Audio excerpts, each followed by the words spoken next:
ตำเมี่ยงคุณแม่ท้องคุณแม่ท้องอยากกินตำเมี่ยงมาตำเมี่ยง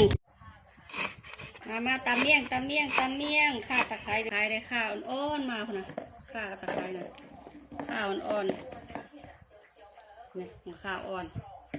แต่เสียนี่เครื่องที่เราหั่นแล้วเรียบร้อยแล้วนี่อันนี้หัวข้าวอ่อน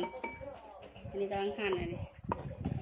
ตำแล้วก็ใส่ผักพันเลยล่ะจังเสียบมาเด้อทุกคนเด้อมาเริ่มแล้วเครื่องครบแล้วข่าตะไคร้พริกชูรสเกลืออันนี้ปลาร้าต่อนอันนี้ของแท้ปลาร้าต่อนแซ่บๆพุ่นน่ะปลาร้าโหน่งปลาร้าต่อนกระเทียมเฮาตอนนี้พร้อมตำแล้วตอนนี้พร้อมตำแล้วมื้อนี้นี่ส่วนประกอบของเราแซ่บๆน้ำกันเด้อทุกคนปลาแดกอยากกินปลาแดกอย่างหนึ่งปลาแดกปลาซิวปลาซอยปลาแดกตัวใสๆนะคุณเจ้าสีส้มๆนี่นะอยากกินขนาดนี้พอดีน้องสาวสั่งมา